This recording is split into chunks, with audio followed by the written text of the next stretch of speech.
नमस्कार दोस्तों, परिचय तो यूट्यूब चैनल पर आप सभी का स्वागत है। संपूर्ण हिंदी साहित्य से संबंधित एमसीक्यूज के माध्यम से हम महत्वपूर्ण प्रश्नों को बार बार रिवाइज करते हुए आगे बढ़ रहे हैं, जो कि आपकी परीक्षाओं के लिए काफी मददगार साबित होंगे। चाहे DEET टीजीटी पीजीटी हिंदी परीक्षा हो, एनटीए नेट की परीक्षा हो या कोई अदर परीक्षा हो जिसमें हिंदी साहित्य संबंधी प्रश्न पूछे जाते हैं, जैसे कि EMRS की परीक्षा या फिर केवीएस की परीक्षा या एनवीएस की परीक्षा, कोई भी परीक्षा हो किसी भी स्टेट के अंतर्गत होने वाली टीजीटी पीजीटी परीक्षा, सभी परीक्षाओं के लिए काफी हेल्पफुल प्रश्न रहेंगे। इन्हीं प्रश्नों में से, इन्हीं तथ्यों में से प्रश्नों को बार बार पूछा जाता है, तो ध्यान रखना है। परीक्षा की दृष्टि से काफी महत्वपूर्ण प्रश्नों को हम करते हुए अपनी सीरीज को आगे बढ़ा रहे हैं। और वीडियो पसंद आए तो भी प्लीज वीडियो को लाइक करते हुए चले आप, ताकि मुझे भी नेक्स्ट क्लास बनाने का मोटिवेशन मिलता रहे। तो देखते हैं प्रश्न नंबर 35। प्रश्न नंबर 35 हमारा है, निम्नलिखित में से किस कहानी में अति व्यस्त कामकाजी आदमी की असंतुष्ट पत्नी को विषय वस्तु का केंद्र बनाया है? तो विषय वस्तु बनाया है किसमें? अति व्यस्त कामकाजी आदमी की असंतुष्ट पत्नी को किस कहानी के अंतर्गत विषय वस्तु बनाया गया है, ये आपको बताना है। तो ग्रामोफोन का रिकॉर्ड, नीलम देश की राजकन्या, बाहुबली या फिर दृष्टि दोष? तो सही आंसर होगा हमारा ग्रामोफोन का रिकॉर्ड। ग्रामोफोन का रिकॉर्ड जैनेन्द्र जी की कहानी है, ये भी आपको ध्यान रखना है। किसकी कहानी है? जैनेन्द्र जी की, जो कि मनोविश्लेषणवादी कहानीकार के प्रवर्तक भी माने जाते हैं। मनोविश्लेषणवाद में आते हैं ये, मनोविश्लेषणवादी लेखक हुए हैं। ये कहानी के क्षेत्र में काफी प्रसिद्ध कहानियां लिखी है इन्होंने, जैसे कि फांसी भी इनकी काफी प्रसिद्ध कहानी है। वातायन, इसके अलावा जो है एक रात, वाजिब, और जो है दो चिड़िया, ये सभी कहानियां जो है जैनेन्द्र जी की है। काफी प्रसिद्ध साहित्यकार हुए हैं। 1971 में जो है इन्हें पद्म भूषण से भी नवाजित किया गया, और 1979 में इन्हें साहित्य अकादमी पुरस्कार भी प्राप्त हुआ। साहित्य अकादमी।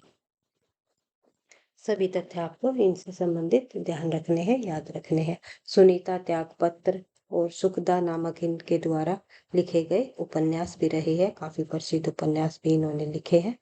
तो ये आपको ध्यान रखना है। इनसे संबंधित और अन्य तथ्य हम और दूसरे प्रश्नों के माध्यम से इनसे जुड़े हुए जितने भी महत्वपूर्ण पॉइंट है, सभी जो है बार बार रिवाइज करते हुए आगे बढ़ेंगे। तो देखते हैं प्रश्न नंबर 36। भाई, सफलता का राज है निरंतर अभ्यास। इसी उद्देश्य के साथ हम अधिक से अधिक तथ्यों को बार बार रिवाइज करते हुए आगे बढ़ रहे हैं, ताकि आप परीक्षा में अच्छे से अच्छा स्कोर कर पाओ। तो देखते हैं प्रश्न नंबर 36 में पूछा गया है, हिंदी साहित्य 20वीं शताब्दी आलोचना ग्रंथ के लेखक कौन है? हिंदी साहित्य 20वीं शताब्दी नामक जो आलोचनात्मक ग्रंथ लिखा, ये शांति प्रिय द्विवेदी जी का है, नंदुलारे वाजपेयी का है, नेमीचंद्र जैन का है, या शिवदान सिंह चौहान का? सही आंसर होगा हमारा नंदुलारे वाजपेयी। और आपको अंत में अपना स्कोर भी बताना है, आपके कितने परसेंट सही हो रहे हैं। तो आगे बढ़ते हैं, देखते हैं प्रश्न नंबर 37। आचार्य भरत के रस सूत्र के व्याख्याता शंकुक ने सिद्धांत का नाम बताइए। शंकुक का जो सिद्धांत है, रस सूत्र के 4 व्याख्याता हुए हैं। बाद में रस के प्रवर्तक आचार्य भरत मुनि जी माने जाते हैं। बाद में जो है भट्ट नायक, भट्ट लोलट, इसके अलावा अभिनव गुप्त, और जो है आचार्य शंकुक, ये सभी जो है रस के व्याख्याता हुए हैं। इन्होंने अपना अपना सिद्धांत दिया है। तो आंसर हो जाएगा हमारा अनुमितिवाद। अनुमितिवाद जो है शंकुक जी का सिद्धांत का नाम है। भोगवाद जो है भट्टनायक जी का है। अभिव्यक्तिवाद अभिनव गुप्त का है। आरोपवाद जो है भट्टलोलट जी का है। आरोपवाद, या फिर इसको उत्पत्तिवाद भी कह सकते हो, उत्पत्तिवाद। और पटनायक जी का है भोगवाद या फिर भुक्तिवाद। इस प्रकार आपको ये सभी ध्यान रखने हैं। शंकुक ने चिंतन तुरंग न्याय दिया था। आगे बढ़ते हैं, नेक्स्ट क्वेश्चन हमारा प्रश्न नंबर 38। भंवर गीत किसकी रचना है? भंवर गीत सूरदास की रचना है, नंददास की रचना है, चतुर्भुज दास की है, या फिर कृष्णदास जी की है? तो सभी के सभी ये अष्टछाप के कवि हुए हैं। ये आपको पता ही है। अष्टछाप के 8 कवि हुए हैं, जिसमें 4 वल्लभाचार्य जी के शिष्य रहे हैं और 4 विठलनाथ जी के शिष्य रहे हैं। तो सही आंसर होगा हमारा भंवर गीत में जो है, जो विठलनाथ जी के सबसे छोटे शिष्य रहे, कनिष्ठ भी माने जाते हैं, कनिष्ठ सबसे छोटे रहे हैं ये नंददास जी। इनके द्वारा लिखा गया भंवर गीत। और कंफ्यूज नहीं होना है, सूरदास जी की भी एक रचना है भरमर गीत, जिसका नाम है भरमर गीत। भरमर गीत और भंवर गीत में कंफ्यूज नहीं होना है। आगे बढ़ते हैं।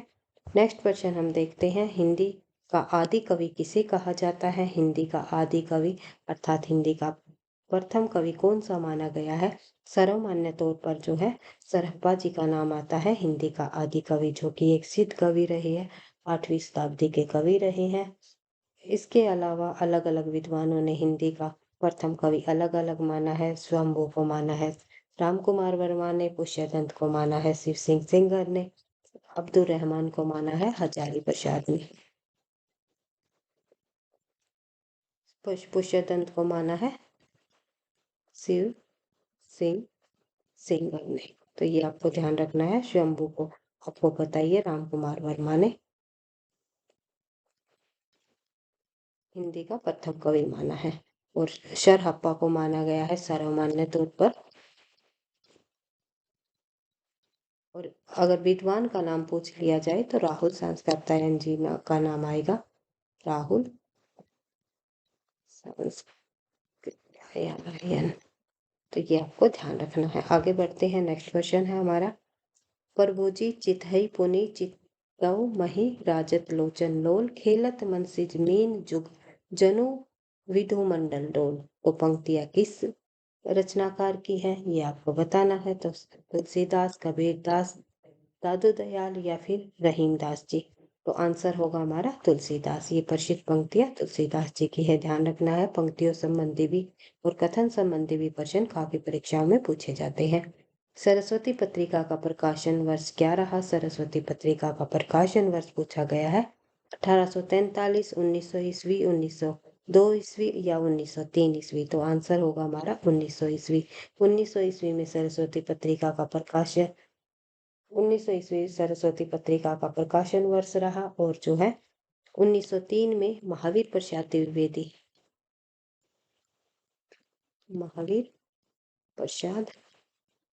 द्विवेदी जी ने जो है सरस्वती पत्रिका का कार्यभार संभाला था 1903 से 1920 तक। तो वैसे सरस्वती पत्रिका का प्रकाशन जो है शुरुआत द्विवेदी युग के अंतर्गत हो गई थी। यहीं से द्विवेदी युग की शुरुआत भी मानी जाती है सरस्वती पत्रिका से ही। और 1900 ईस्वी में चिंतामणि घोष जी द्वारा इसका संपादन किया गया। आगे बढ़ते हैं तो देखते हैं नेक्स्ट क्वेश्चन हमारा पूछा गया है, उद्यंत मार्दंड को प्रकाश में लाने का श्रेय निम्नलिखित में से किस विद्वान को जाता है? उद्यंत मार्दंड जो है एक समाचार पत्र रहा है, इसको प्रकाश में लाने का श्रेय पूछा गया है जैनेन्द्रनाथ बंदोपाध्याय इसका आंसर होगा। और इसका जो पहले संपादन किसने किया था तो ध्यान रखना है। तो इस प्रश्न से जुड़े हुए को और अन्य तथ्य भी ध्यान रखने हैं आपको, जैसे कि 1826 ईस्वी में इसका पहली बार संपादन किया था किसने? जुगल किशोर ने। और कहाँ से? ध्यान रखना है, कोलकाता से। कोलकाता से इसका जो है संपादन किया गया पहली बार।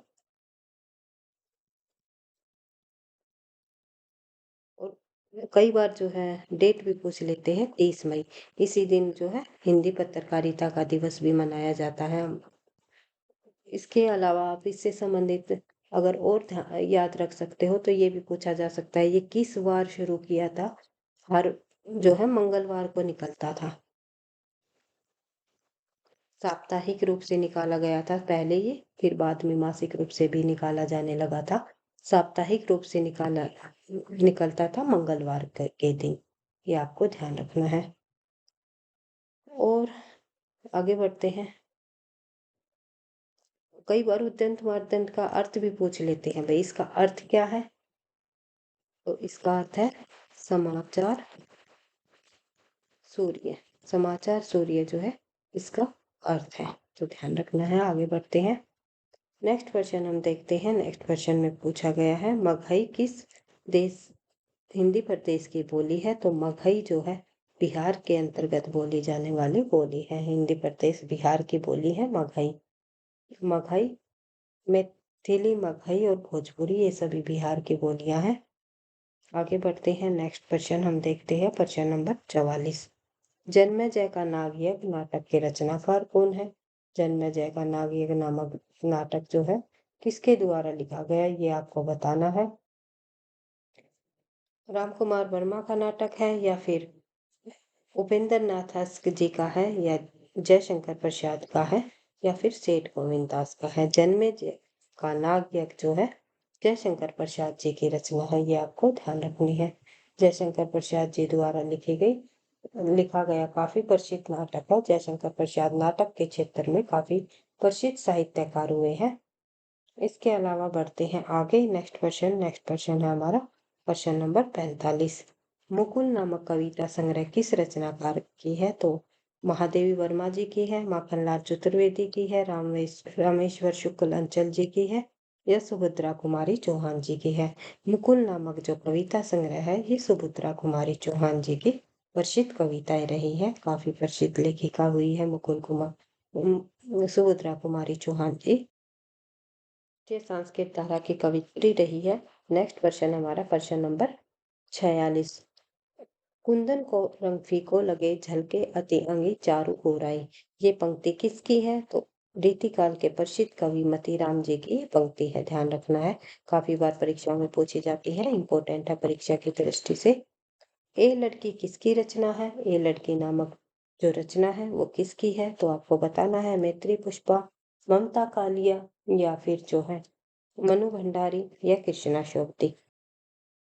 काफी प्रसिद्ध रचना रही है ए लड़की कृष्णा शोभती जी की, तो ध्यान रखना है कृष्णा शोभती जी की रचना है ये।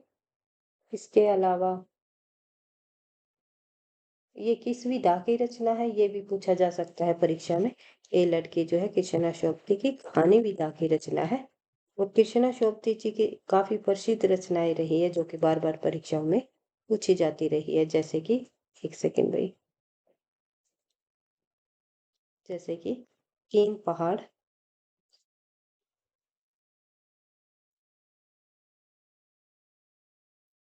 तीन पहाड़ अब प्रकाशित हुआ 1968 ईस्वी में। इसके अलावा आप याद रख सकते हो सूरजमुखी, अंधेरे के, 1972 की कहानी है ये इनकी। जिंदगी नामा काफी प्रसिद्ध रचना है इनकी, जिंदगी नामा जो कि 1979 में प्रकाशित हुई। ए लड़की नामक जो रचना है ए लड़की 1991 में। इसके अलावा दिलो दानिश भी पूछी जाती है इनकी, दिलो दानिश 1993 में। इसके समय सरगम भी काफी इम्पोर्टेंट है। सभी रचनाएं इनकी काफी प्रसिद्ध है, परीक्षाओं में बार बार पूछी जाती रही है, इसलिए मैं आपको बता रही हूँ यहाँ पर। तो बार बार रिवाइज करोगे तो आपको याद हो जाएगी। समय सरगम 2000 ईस्वी में। इस प्रकार से जो है आपको ध्यान रखना है इनकी सभी रचनाओं को। इसके अलावा और अन्य ये सभी लेखिकाएं काफी प्रसिद्ध हुई है कहानी के क्षेत्र में, उपन्यास के क्षेत्र में। तो इनके से जुड़े हुए तथ्य भी हम करेंगे और अन्य प्रश्नों के माध्यम से। तो देखते हैं आगे। नेक्स्ट क्वेश्चन हम देखते हैं। नेक्स्ट क्वेश्चन हमारा शब्द के संकोच का कथाकार किसे कहा जाता है। तो शब्द के संकोच का कथाकार जो है कहा जाता है इनमें से किस साहित्यकार को, ये आपको बताना है। आंसर क्या होगा। आज्ञे जी, राजेंद्र यादव, अमृत राय या फिर जैनेंद्र। तो इस प्रश्न का आंसर हो जाएगा हमारा कि अज्ञे को शब्द के संकोच का कथाकार कहा जाता है। नेक्स्ट क्वेश्चन है हमारा विखंडनावाद के प्रवर्तक कौन है। जॉर्ज दरिदा, लेविस, फुकुयामा या इनमें से कोई नहीं। तो आप सभी को पता है पाश्चात्य साहित्यकार जॉर्ज दरिदा जो है विखंडनावाद के प्रवर्तक माने जाते हैं। आगे बढ़ते हैं। नेक्स्ट क्वेश्चन, हिंदू हृदय और मुसलमान हृदय आमने सामने करके अजनबीपन मिटाने वालों में इन्हीं का नाम लेना पड़ेगा। रामचंद्र शुक्ल का उक्त कथन किसके संबंध में है? तो आपको पढ़ने से लग रहा होगा कबीरदास जी के संबंध में है। कबीरदास जी के संबंध में ये कथन नहीं है। ये कथन रामचंद्र शुक्ल ने जो है जयश्री जी के संबंध में कहा है कि हिंदू हृदय और मुसलमान हृदय आमने सामने करके अजनबीपन मिटाने वालों में इन्हीं का नाम लेना पड़ेगा। जो ये इन्हीं शब्द है यहाँ पर, ये जो है रामचंद्र शुक्ल ने जयश्री जी के बारे में कहा है। आगे बढ़ते हैं, नेक्स्ट क्वेश्चन हम देखते हैं। जहां एक स्थान से उच्चारित होने वाले समान वर्णों की आवृत्ति हो वहां कौन सा अलंकार होता है? जहां एक स्थान से उच्चारित होने वाले समान वर्णों की आवृत्ति होती है वहां हमारा कौन सा अलंकार होता है? एक स्थान से उच्चारित होने वाले समान वर्णों की आवृत्ति, तो ये अनुप्रास अलंकार में होता है, लेकिन यहाँ पर अनुप्रास अलंकार के भेद दिए गए हैं। तो यहाँ पर हमारा आंसर होगा श्रुत्वानुस्वार, जो जहाँ पर जो है सुनने में हमारे एक समान वर्ण बार बार आए, तो वहां हमारा श्रुत्व अनुप्रास होगा। आगे बढ़ते हैं, नेक्स्ट क्वेश्चन हम देखते हैं। लाटा अनुप्रास में वही पूरी की पूरी जो लाइन है, पूरी पंक्ति है, वो इसी तरह जो है दोबारा से रिपीट हो, मतलब एक दो शब्द ही थोड़े से चेंज हो। वो जो है जैसे कि एक उदाहरण के तौर पर हम समझ सकते हैं, पूत कपूत तो क्यों धन संचय, पूत सपूत तो क्यों धन संचय। अगर पूत आपका कपूत है, कुपुत्र है, तो उसके लिए भी धन जोड़ने की, संचय मतलब जोड़ने की आवश्यकता नहीं होती, क्योंकि अगर कपूत पुत्र है तो जो कि जितना भी धन जोड़ लो आप, वो कहीं ना कहीं बुरे कार्यों में समाप्त कर देगा। और पूत अगर आपका सपूत है तो धन जोड़ने की जो है आवश्यकता नहीं होती, क्योंकि अगर सपूत पुत्र है तो अपने आप ही धन जो है संचय करने का वो कार्य कर लेता है। इस प्रकार से जब एक ही लाइन दो बार रिपीट हो और उनका अर्थ जो है अलग अलग हो थोड़ा सा, तो पूरी की पूरी लाइन रिपीट हो, तो वे वहां पर हमारे लाटा अनुप्रास का उदाहरण होता है। ये हमारा ये ध्यान रखना है। अनुप्रास के जितने भी उदाहरण हैं उनके हम प्रश्न उत्तरों के माध्यम से सभी को आसानी से समझ लेंगे। आगे बढ़ते हैं। उजली नगरी चतुर राजा के लेखक कौन है? उजली नगरी चतुर राजा नामक रचना के लेखक कौन है? तो ये आपको ध्यान रखना है, मनु भंडारी जी जो है उजली नगरी चतुर राजा के लेखक मानी गई है। आगे बढ़ते हैं। अनामिका नहीं होगी, पुष्पा भारती, मृदुला गर्ग, इनकी भी रचनाओं को आपको ध्यान रखना है। आगे बढ़ते हैं, नेक्स्ट क्वेश्चन हमारा प्रश्न नंबर 53। प्रेमाश्रम उपन्यास में कहाँ के किसानों की कथा वर्णित है?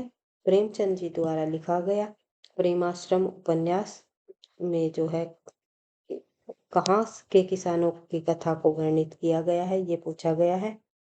मिर्जापुर अवध के किसान, राम बनारस के किसान या अखेरपुर के किसान? तो सही आंसर हो जाएगा हमारा अवध के किसानों की कथा को वहां पर वर्णित किया गया है प्रेमाश्रम उपन्यास के माध्यम से। प्रेमचंद जी द्वारा लिखा गया ये उपन्यास है, मुंशी प्रेमचंद जी का। उपन्यास के क्षेत्र में काफी प्रसिद्ध साहित्यकार हुए हैं। लगभग लगभग 300 प्लस उपन्यास और कहानियों की इन्होंने रचना की है। 15 उपन्यास लिखे हैं इन्होंने, 3 नाटक इन्होंने लिखे हैं। तो काफी हिंदी साहित्य के अंतर्गत जो है काफी प्रसिद्ध साहित्यकार के रूप में हमें प्रेमचंद जी देखने को मिले हैं। तो इनकी काफी रचनाएं हमें पढ़ने को मिली है। कृषक जीवन से संबंधित जो इन्होंने यहाँ पर रचनाएं लिखी हैं, काफी दिल को गहराइयों से जो है छूने वाली रचनाएं रही हैं। जैसे कि गोदान उपन्यास इनका काफी प्रसिद्ध है, गबन उपन्यास काफी प्रसिद्ध है। इसके अलावा सेवा सदन, रंगभूमि, कर्म भूमि, मंगलसूत्र, सभी रचनाएं इनकी काफी प्रसिद्ध रही है। कहानी के क्षेत्र में देख लो या उपन्यास के क्षेत्र में, कहानी का सम्राट या उपन्यास का सम्राट भी इन्हें कहा जाता है। आगे बढ़ते हैं, नेक्स्ट क्वेश्चन, प्रश्न नंबर 54। विश्व साहित्य में जब कभी भारतीय कहानियों की बात होगी तो प्रेमचंद के साथ जैनेन्द्र को जरूर याद किया जाता है। किसको? प्रेमचंद्र के साथ जो है जैनेंद्र जी को भी याद किया जाता है। प्रेमचंद जी के ही समकालीन साहित्यकार हुए हैं जैनेंद्र जी। तो शुक्ल ने कहा ये कथन अशोक वाजपेयी जी का कथन है या फिर जो है राजेंद्र यादव जी का कथन है या नामवर सिंह जी का कथन है? तो सही आंसर होगा हमारा नामवर सिंह। नामवर सिंह जी द्वारा ये कथन कहा गया है। विश्व साहित्य में जब कभी भारतीय कहानियों की बात होगी तो प्रेमचंद जी के साथ जैनेंद्र जी को भी जरूर याद किया जाएगा। आगे बढ़ते हैं। नेक्स्ट क्वेश्चन हमारा प्रश्न नंबर 55। तपोभूमि उपन्यास ऋषभ चरण जैन ने किसके सहयोग से लिखी? तपोभूमि जो उपन्यास है ऋषभ चरण जैन का उपन्यास है। ये किसी साहित्यकार के सहयोग से लिखी गई रचना है।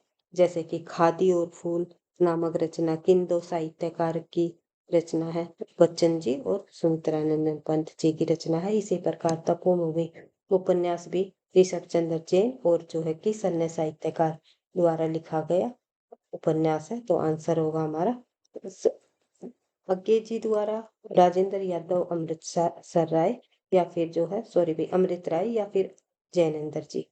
तो आंसर होगा हमारा जैनेंद्र जी और ऋषभ चंद्र जैन जी द्वारा दोनों के सहयोग से ये उपन्यास लिखा गया ना। उपन्यास का नाम है तपोभूमि। तो सभी प्रश्न आपको ध्यान से पढ़ने हैं। क्या पता आपके परीक्षा में कौन सा प्रश्न आ जाए, क्योंकि ये प्रश्न कहीं ना कहीं किसी न किसी परीक्षाओं में पूछे भी गए हैं भाई। इंपॉर्टेंट प्रश्नों को ही हमने इस सीरीज के अंतर्गत लिया है। तो सभी तथ्यों को आपको बार बार रिवाइज करते हुए आगे बढ़ना है। सफलता का राज है निरंतर अभ्यास। और वीडियो भाई आपको पसंद आती है तो प्लीज वीडियो को आप लाइक करते हुए चले, साथ में कमेंट करके भी अवश्य बताया करें आपको वीडियोस कैसी लगी। कोई भी कमी हो तो भाई आप लिख करके नीचे बता दिया करो, क्योंकि जल्दबाजी में कई बार प्रश्नों का आंसर हमारा गलत भी हो जाता है। मैं ये नहीं कहती कि 100% हमारे सही सभी प्रश्न सही होते हैं, लेकिन कोशिश करती हूँ 99.99 जो है हमारे लगभग लगभग जो है सभी प्रश्नों का आंसर सही होता है। कभी जल्दबाजी में या फिर जो है थोड़े से लापरवाही जल्दी जल्दी प्रश्नों को पढ़ने के चक्कर में हमारे थोड़ा सा जो है मिस्टेक भी हो जाती है। जैसे कि पिछली वीडियो में एक क्वेश्चन का हमारा आंसर गलत ही हो गया था। तो देखते हैं नेक्स्ट क्वेश्चन हमारा 56% हमारा गृह मंत्रालय से राजभाषा पर केंद्रित कौन सी पत्रिका प्रकाशित होती है? गृह मंत्रालय से राजभाषा पर केंद्रित पत्रिका हमारी जो प्रकाशित होती है उसका नाम बताइए। तो उसका नाम है राजभाषा भारती। ये आपको ध्यान रखना है। आगे बढ़ते हैं नेक्स्ट क्वेश्चन की तरफ। नेक्स्ट क्वेश्चन है हमारा 57। सभी प्रकार के प्रश्न परीक्षाओं में पूछे जाते हैं, इसलिए मैंने कोशिश की है आपके इस सीरीज के अंतर्गत मैं सभी प्रकार के प्रश्नों को लेकर के आऊं। चाहे भाषा विज्ञान से संबंधित प्रश्न हो या फिर हिंदी साहित्य से प्रश्न संबंधित प्रश्न हो, काव्य शास्त्र से संबंधित प्रश्न हो, काव्य शास्त्र, हिंदी साहित्य, भाषा विज्ञान, हिंदी व्याकरण या फिर हिंदी शिक्षण इन क्वेश्चनों को भी हम जो है सीरीज के अंतर्गत लाने की कोशिश करेंगे। संपूर्ण हिंदी अर्थात संपूर्ण हिंदी संपूर्ण हिंदी से संबंधित प्रश्नों को हम इस सीरीज के अंतर्गत करने की कोशिश करते हैं। तो वीडियो आपको पसंद आती है तो प्लीज वीडियो को आप लाइक करते हुए चले, ताकि मुझे नेक्स्ट क्लास बनाने का मोटिवेशन मिलता रहे। बिल्कुल एक एक प्रश्नों को आपको बिल्कुल जो है इस तरह कराया जाता है जाकि ताकि तथ्यों की आपकी बार बार रिवीजन होती रहे। तो देखते हैं शब्द के संकोच का कथाकार किसे कहा जाता है? ये प्रश्न हम कर चुके हैं। अज्ञे जी को कहा जाता है। जैनेंद्र की काम प्रेम और परिवार किस विधा की है? जैनेंद्र की जो रचना है काम, ये प्रेम काम सॉरी भाई जैनेंद्र की जो रचना है काम प्रेम और परिवार सॉरी काम प्रेम और परिवार जैनेंद्र जी की ही रचना है। ये किस विधा की रचना है ये आपको बताना है। तो ये एक जो है निबंध संबंधी रचना रही है जैनेंद्र की। आगे बढ़ते हैं डॉक्टर ओंकारनाथ त्रिपाठी ने किस काव्य आंदोलन को शुरू किया? डॉक्टर ओंकारनाथ त्रिपाठी जी ने निम्नलिखित में से किस काव्य आंदोलन को शुरू किया है ये आपको बताना है। सहज समकालीन कविता के प्रवर्तक रहे हैं, सहज कविता के प्रवर्तक रहे हैं, कैप्सूल कविता इन्होंने लिखी है या विचार कविता। तो ये आपको बताना है किसके प्रवर्तक माने गए हैं ये। तो सही आंसर होगा हमारा कैप्सूल कविता।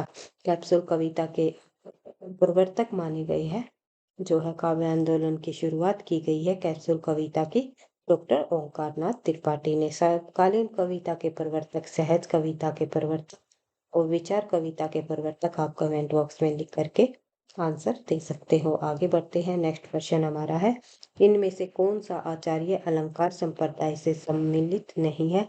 अलंकार संप्रदाय में सम्मिलित कौन सा जो है आचार्य इनमें से नहीं है, ये आपको बताना है। विश्वनाथ जी या फिर दंडी, भामह, उद्भट। काव्य अलंकार नामक ग्रंथ जो इन्होंने लिखा है, काव्य अलंकार भामा जी ने, और जो है रुद्र जी का ग्रंथ है और दंडी भी जो है अ, का अलंकार संप्रदाय के अलंकार संप्रदाय के आचार्य माने जाते हैं, तीनों के तीनों। माफी चाहूंगी भाई, कई दिनों से तबीयत खराब है, इसलिए मैं आपकी वीडियो भी कम लेकर के आ पा रही हूँ। कुछ दिनों में हम इस सीरीज को रेगुलर करने की कोशिश करेंगे। तो देखते हैं, दंडी, भामह, रुद्रट ये तीनों के तीनों आचार्य जो है अलंकार संबंधी आचार्य रहे हैं, लेकिन विश्वनाथ जो है रस संबंधी आचार्य, संप्रदाय से संबंधित आचार्य रहे हैं। आगे बढ़ते हैं, देखते हैं नेक्स्ट क्वेश्चन। अधोलिखित पंक्ति में शब्द शक्ति आय जोग सिखावन पांडे प्रेमारती पुरानी लांदे, जो आगे है भाई ये जो बंजारे तांडे, तो ये जो है किस शब्द शक्ति से संबंधित पंक्तियां है? तो सही आंसर हो जाएगा हमारा अभिव्यंजना। व्यंजना शब्द शक्ति से संबंधित है। आंसर आपको यहाँ पर देखने को ही मिल रहा होगा। नेक्स्ट क्वेश्चन हम देखते नेक्स्ट क्वेश्चन हमारा, प्रतिबद्ध हूँ, संबंध हूँ, आबद्ध हूँ, किस कवि की घोषणा है? ये जो शब्द कहे हैं, किस कवि ने ये घोषणा की है? प्रतिबद्ध हूँ, संबंध हूँ या फिर आबद्ध हूँ। तो ये किसके द्वारा कहा गया है? निराला द्वारा, नागार्जुन द्वारा, मुक्तिबोध द्वारा या फिर उदय प्रकाश जी द्वारा। तो सही आंसर हो जाएगा हमारा नागार्जुन जी के ये शब्द है। आगे बढ़ते हैं, नेक्स्ट क्वेश्चन हम देखते हैं। दुल्हन गाहू मंगलाचार हम आए हो राजा राम भरतार, ये पद किसने लिखा है? तो दुल्हन काहू मंगलाचार हम आए हो राजा राम भरतार, ये पंक्ति जो है निम्नलिखित में से रामदास की है, रामानंद जी की है, कबीर की है या सूरदास जी की है? तो सही आंसर है हमारा कबीरदास जी की ये पंक्तियां है। आगे बढ़ते हैं। राम को रूप निहारत जानकी कंकन के नख की परिछाही, तुलसी किस जो ये पंक्ति है तुलसीदास जी द्वारा किस ग्रंथ से ली गई है? तुलसीदास जी द्वारा रचित ये पंक्ति किस ग्रंथ की है, ये आपको बताना है। राम को रूप निहारत जानकी कंगन के नख को परिछाही, तो ये पंक्ति जो है निम्नलिखित में से इनमें से कवितावली से ली गई है। और कवितावली के किस कांड से ली गई है, ये अगर पूछ लिया जाए तो बाल कांड की ये पंक्तियां है, ध्यान रखना है। आगे बढ़ते हैं, नेक्स्ट क्वेश्चन है हमारा। नेक्स्ट क्वेश्चन दिया गया है क्वेश्चन नंबर 65। तुलसीदास जी ने रामचरितमानस की रचना किस पद्धति पर की? गीत पद्धति, कवित सवैया पद्धति, दोहा चौपाई पद्धति या छप्पय पद्धति? तो सही आंसर है हमारा दोहा चौपाई पद्धति पर जो है तुलसीदास ने रामचरितमानस की रचना की। गोस्वामी तुलसीदास ने अपने विश्व प्रसिद्ध महाकाव्य रामचरितमानस को किस भाषा में रचा है? तो रामचरितमानस की भाषा पूछी गई है। तुलसीदास जी ने अपने ग्रंथों को अवधी और जो है ब्रज भाषा, दोनों भाषाओं में लिखे हैं अपने ग्रंथ। तुलसीदास जी ने कुछ ग्रंथ अवधी भाषा में लिखे हैं, कुछ ग्रंथ उन्होंने ब्रज भाषा में लिखे हैं। तो आपको बताना है रामचरितमानस की जो रचना है उन्होंने अवधी भाषा में की है। और ब्रज भाषा से संबंधित जो इनका प्रसिद्ध ग्रंथ है वो ध्यान रखना है आपको, विनय टीका। इसके अलावा आपको मैंने ट्रिक के माध्यम से आपको समझाया हुआ है कि तुलसीदास जी के जो ग्रंथ है वो अवधी भाषा में लिखे और ब्रज भाषा में लिखे, आप किस प्रकार से पहचान सकते हो।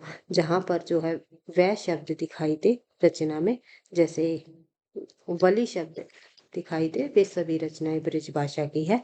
जैसे कवितावली, गीतावली, दोहावली, ये सभी रचनाएं इनकी ब्रज भाषा की है और अन्य रचनाएं इनकी अवधी भाषा की है। तो देखते हैं, आगे बढ़ते हैं। बरवे रामायण में कितने कांड और कितने छंद है। बरवे रामायण जो रचना है उनमें कितने कांड और कितने छंद है, ये आपको बताना है। तो बरवे रामायण रचना किसकी है, पहले ही आपको ये बताना है। तो ध्यान रखना है, ये ग्रंथ जो है तुलसीदास जी का ही है। एक सेकंड,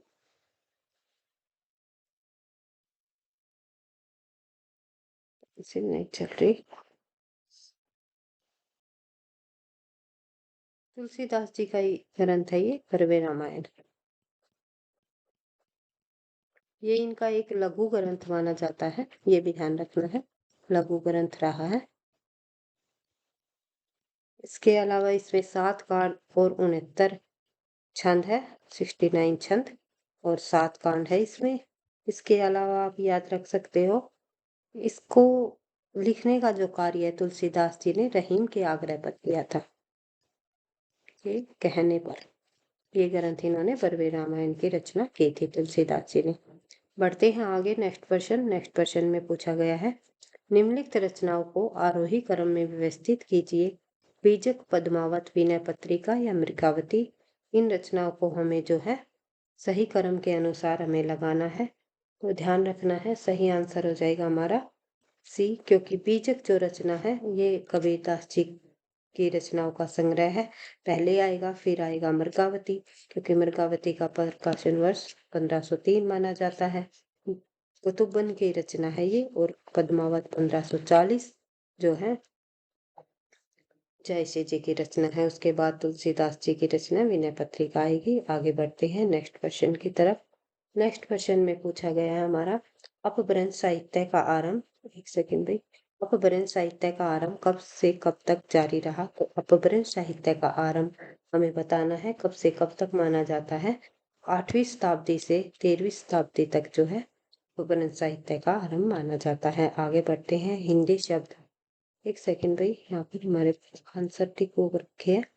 हिंदी शब्द मूलतः किस भाषा का है, तो ध्यान रखना है फारसी भाषा का शब्द है हिंदी। इसके अलावा आगे बढ़ते हैं, खड़ी बोली का दक्षिण में प्रवेश हुआ 13वीं शताब्दी में, 14वीं शताब्दी में, 15वीं शताब्दी में या 16वीं शताब्दी में। जो खड़ी बोली का जो दक्षिण भारत में जो प्रवेश माना जाता है वो माना जाता है 14वीं शताब्दी में। आगे बढ़ते हैं, द्विवेदी युग का समय पूछा गया है। द्विवेदी युग का जो समय रहा है वो 1900 से लेकर के 1920 तक माना जाता है। सरस्वती पत्रिका के प्रकाशन वर्ष से लेकर के और जो है 1920 तक माना गया है द्विवेदी युग का समय। आगे बढ़ते हैं, निम्नलिखित में से कौन सी बोली अथवा भाषा हिंदी के अंतर्गत नहीं आती। वैसे तो अलग अलग विद्वानों के अनुसार समय सीमा भी अलग अलग बताई गई है, उसके अनुसार हम जो है प्रश्न उत्तरों के माध्यम से ही करने की कोशिश करेंगे कि किस विद्वान ने किस काल का समय क्या बताया है। आगे बढ़ते हैं, निम्नलिखित में से कौन सी बोली अथवा भाषा हिंदी के अंतर्गत नहीं आती। बांगरू, कन्नौजी, अवधी या फिर तेलुगु। यहाँ पर अवधि गलत लिखा गया है भाई, ये अवधि है समय का, समय बताता है ये इस प्रकार से जो अवधि लिखा जाता है। भाषा की जो अवधि है ये इस प्रकार से लिखी जाती है, अर्थात भाषा। तो ये आपको ध्यान रखना है, ये थोड़ा टाइपिंग मिस्टेक की वजह से गलत है यहाँ पर। तो यहाँ पर पूछा गया कौन सी बोली अथवा हिंदी के अंतर्गत नहीं आती। तो हिंदी के अंतर्गत इनमें से कौन सी बोली नहीं आती, सही आंसर हो जाएगा हमारा बांगरू, क्योंकि ये एक बोली है हरियाणवी की। हरियाणवी जो हिंदी है उसकी बोली है जो कि पश्चिमी हिंदी के अंतर्गत आती है हरियाणवी। और कन्नौजी भी पश्चिमी हिंदी के अंतर्गत आएगी। अवधी बिहारी हिंदी के अंतर्गत आती है। मध्यकाल में मुसलमानों में प्रचलित अरबी फारसी शब्दों से मिश्रित कविता की भाषा बताइए। रेखता, दक्कनी, बाघा या ए और बी दोनों सही है, तो आंसर क्या होगा हमारा? इसका आंसर हो जाएगा रेखता। रेखता मुसलमानों में प्रचलित अरबी शब्दों से मिश्रित कविता की भाषा मानी जाती है। आगे बढ़ती है। सॉरी भाई, माफी चाहूंगी। दक्कनी हिंदी को उत्तरी भारत में लाने का श्रेय किसे जाता है? तो दक्कनी हिंदी को उत्तरी भारत में लाने का श्रेय निम्नलिखित में से शायर वली दक्कनी को माना जाता है। दक्कनी हिंदी को कितनी दक्कनी हिंदी सॉरी भाई खड़ी बोली की कितनी शैलियां हैं? खड़ी बोली की जो शैलियां बताई गई है वो 3 शैलियां मानी जाती हैं। सॉरी भाई, इस प्रश्न का आंसर होगा हमारा 4 शैलियां बताई जाती है इसमें खड़ी बोली की। कौन कौन सी ये भी आप देख सकते हो। एक है हमारी मानक हिंदी। मानक हिंदी भी आती है इसके अंतर्गत। उर्दू भी आती है और साथ ही जो है दक्कनी भी आती है। इसके अलावा रेखता भी खड़ी बोली की ही शैली मानी जाती है। 1, 2, 3 और 4 ये सभी शैलियां खड़ी बोली हिंदी के अंतर्गत आती है। आगे बढ़ते हैं। नेक्स्ट क्वेश्चन हमारा है प्रश्न नंबर 77। आचार्य महावीर प्रसाद द्विवेदी ने किस पत्रिका के माध्यम से खड़ी बोली हिंदी को परिष्कृत और परिमार्जित करने में महत्वपूर्ण भूमिका निभाई? तो सही आंसर क्या होगा हमारा? इस प्रश्न का सही आंसर हो जाएगा हमारा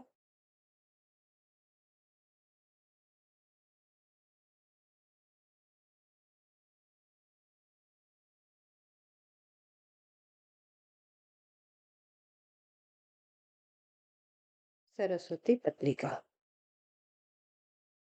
आगे बढ़ते हैं। निम्नलिखित हिंदी में भाषाविदों और उनके ग्रंथों के साथ हमें सम्मिलित करने हैं।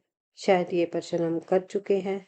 जैसे हिंदी शब्दानुशासन के लेखक किशोरी दास। अच्छा अच्छा, इस प्रश्न में पूछा गया है निम्नलिखित हिंदी में भाषाविदों को उनके ग्रंथों के साथ सम्मिलित नहीं है। एक तथ्य यहाँ पर गलत दिया गया है, हमें वो बताना है। तो सही आंसर हमारा क्या होगा? कौन सा जो है भाषाविद किस ग्रंथ के लेखककार नहीं माना जाता, तो ये आपको बताना है। तो देख लेते हैं एक एक करके। हिंदी शब्दानुशासन ग्रंथ के लेखक कौन है? हिंदी शब्दानुशासन ग्रंथ के लेखक किशोरीदास वाजपेयी है। सही आंसर है हमारा बिल्कुल। हिंदी का इन्होंने व्याकरण ग्रंथ लिखा है किशोरीदास वाजपेयी ने। हिंदी का पाणिनि भी इन्हें कहा जाता है। इसके अलावा हिंदी भाषा का उद्भव और विकास उदय नारायण तिवारी जी रहे हैं। बिल्कुल सही है।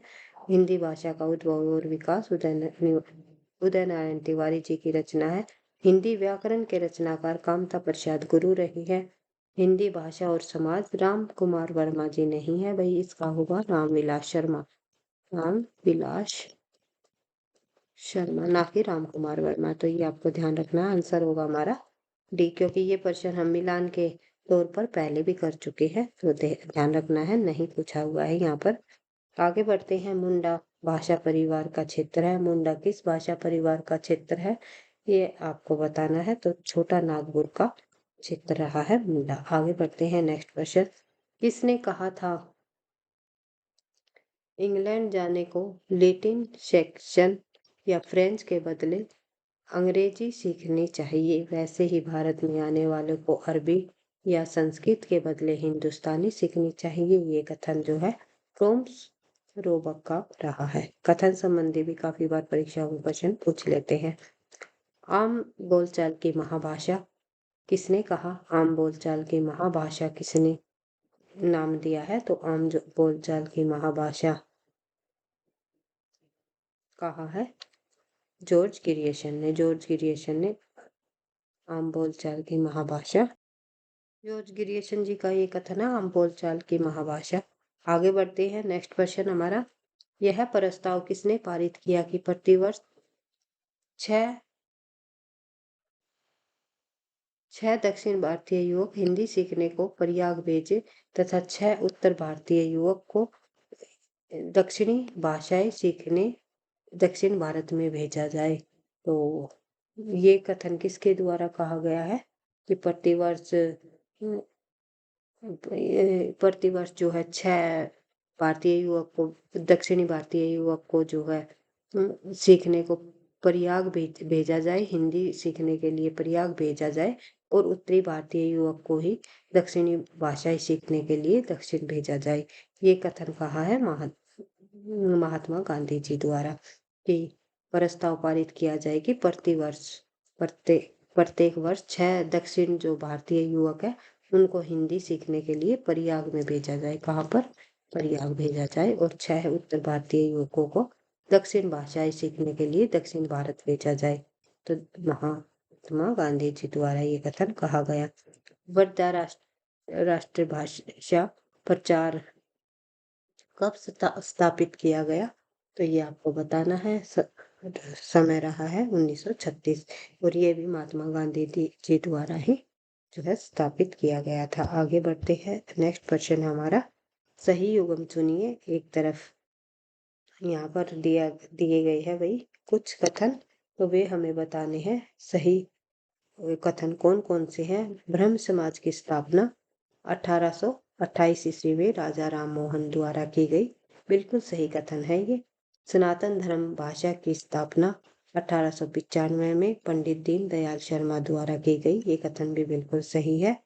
मद्रास में 1927 ईस्वी में राष्ट्र भाषा प्रचार सभा स्थापित किया गया, तो ये कथन भी बिल्कुल सही है। सभी कथन हमारे सही है, तो ये ध्यान रखने हैं, परीक्षाओं में पूछे जा सकते हैं। आगे बढ़ते हैं। नेक्स्ट क्वेश्चन हमारा क्वेश्चन नंबर 85, थियोसोफिकल सोसाइटी का मुख्यालय कहाँ है? थियोसोफिकल सोसाइटी का मुख्यालय अडियार में रहा है, ये आपको ध्यान रखना है। अरूप का कवि किसे कहा जाता है? अपरूप का कवि जो है, इनमें से किस कवि को कहा जाता है? विद्यापति का नाम है, अमीर खुसरो जी का है, चंद बरताई का है, नरपति नाल्य।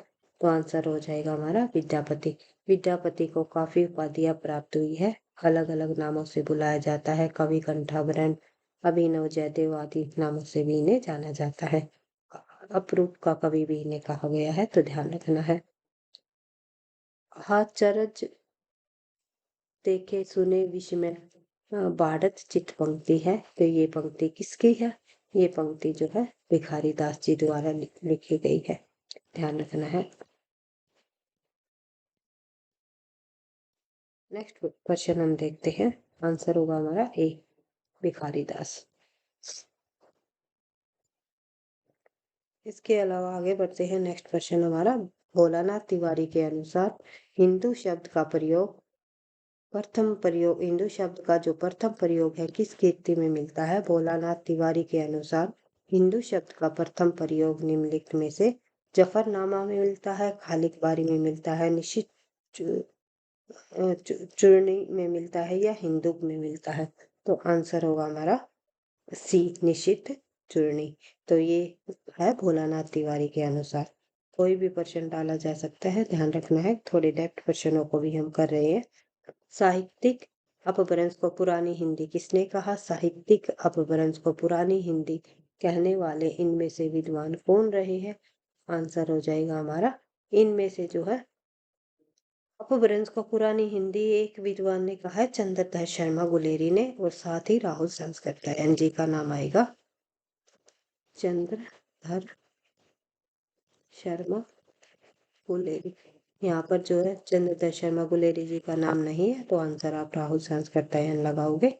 आगे बढ़ते हैं। नेक्स्ट क्वेश्चन, अपने को कौटुंबिक कवि मात्र कहने वाला कवि कौन है?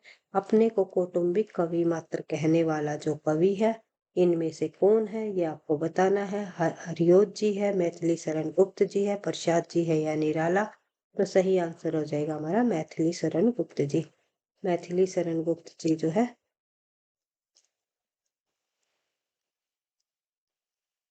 आगे बढ़ते हैं थोड़ा सा। छप्पे छंद किस रासोकार का प्रिय छंद माना जाता है? जो छप्पे छंद है इनमें से किस रासोकार का प्रिय छंद माना गया है? रासो ग्रंथ लिखने वाले किस लेखक का जो प्रिय छंद रहा है वो छप्पे छंद है? तो आप सभी को पता है, चंद बरताई का जो प्रिय छंद है वो छप्पे छंद है।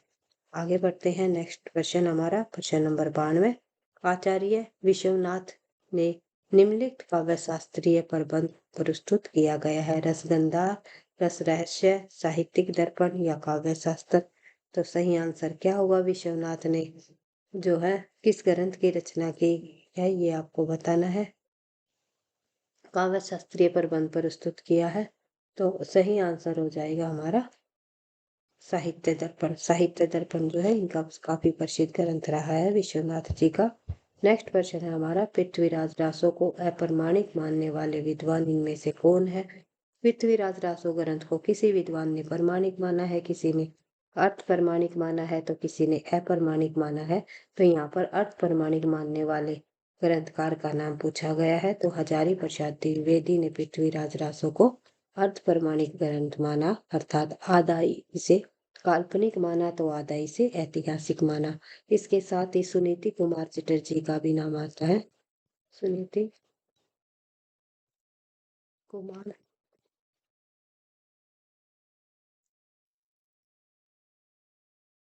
इसके साथ ही जो है मुनि जी विजय का भी नाम आएगा। तो इन्होंने जो है पृथ्वीराज रासो ग्रंथ को अर्थ प्रमाणिक माना है। साथ ही हजारी प्रसाद द्विवेदी ने, तीनों का नाम याद रखना है। रामचंद्र शुक्ल ने पृथ्वीराज रासो को अप्रमाणिक माना है, भाई ये भी ध्यान रखना है।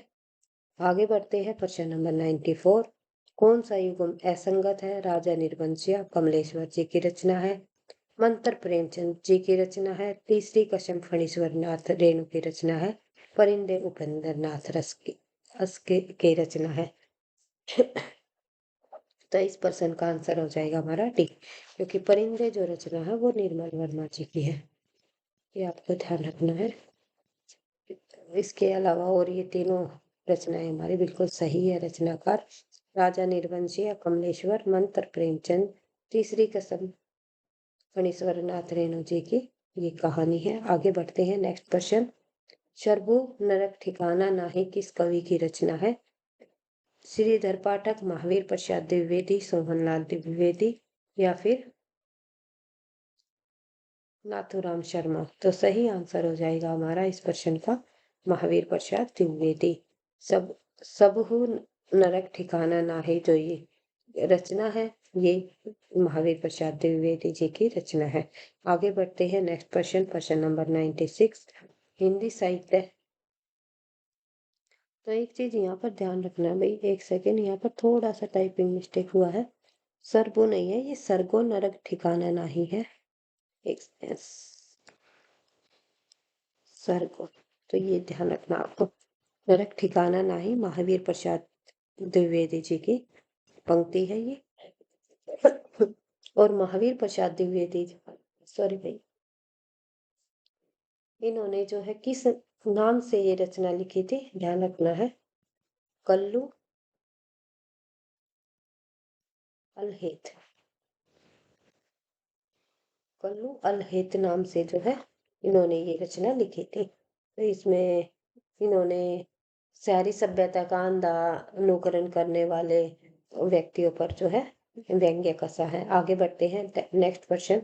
हिंदी साहित्य का वैज्ञानिक ग्रंथ किसका है? तो हिंदी साहित्य का वैज्ञानिक ग्रंथ डॉक्टर नगेंद्र का है, गणपति चंद्र गुप्त का है, श्याम सुंदर दास का है, या इनमें से कोई नहीं आंसर होगा। तो गणपति चंद्र जी का काफी प्रसिद्ध ग्रंथ है हिंदी साहित्य का वैज्ञानिक इतिहास, जो कि 1565 में प्रकाशित हुआ था। आगे बढ़ते हैं नेक्स्ट क्वेश्चन की तरफ। नेक्स्ट क्वेश्चन में पूछा गया है, पृथ्वीराज रासो को शुक शुकी संवाद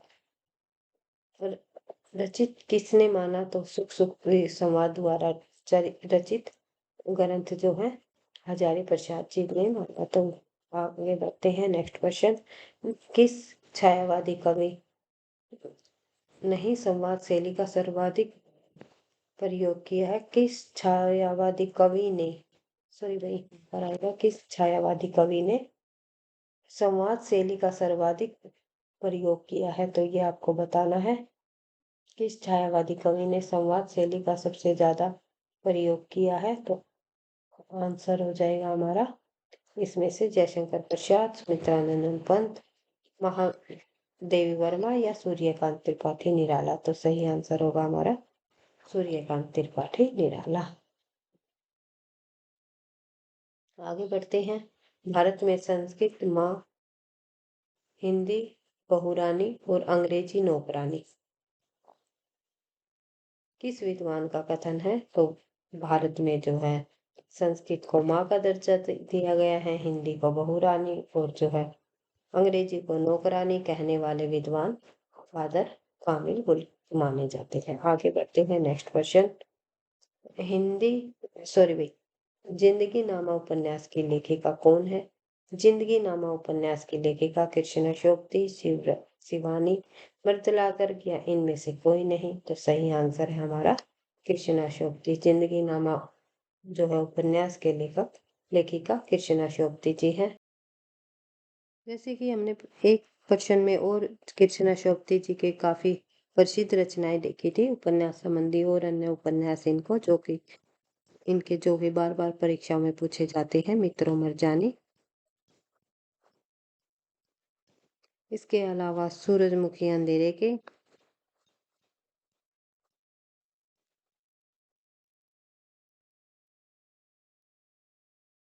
इसके अलावा आप याद रख सकते हो जिंदगी नामा, इसके अलावा आप याद रख सकते हो दिलो दानिश, दिलो दानिश। समय सरगम भी इनका काफी प्रसिद्ध उपन्यास रहा है। इन रचनाओं को आप बार बार रिवाइज कर सकते हो, परीक्षाओं में पूछी जाती है। कृष्णा शोभती जी से संबंधित और अन्य भी काफी रचनाएं हैं कृष्णा शोभती की, परीक्षा की दृष्टि से जो इम्पोर्टेंट है, प्रश्न उत्तरों के माध्यम से हम बार बार रिवाइज करते हुए आगे बढ़ेंगे। वीडियो पसंद आई आपको तो प्लीज वीडियो को आप लाइक करो, ताकि नेक्स्ट क्लास बनाने का मुझे मोटिवेशन मिलता रहे। और साथ में कमेंट करके भी अवश्य बताया करो कि आपको ये प्रश्न कैसे लगे।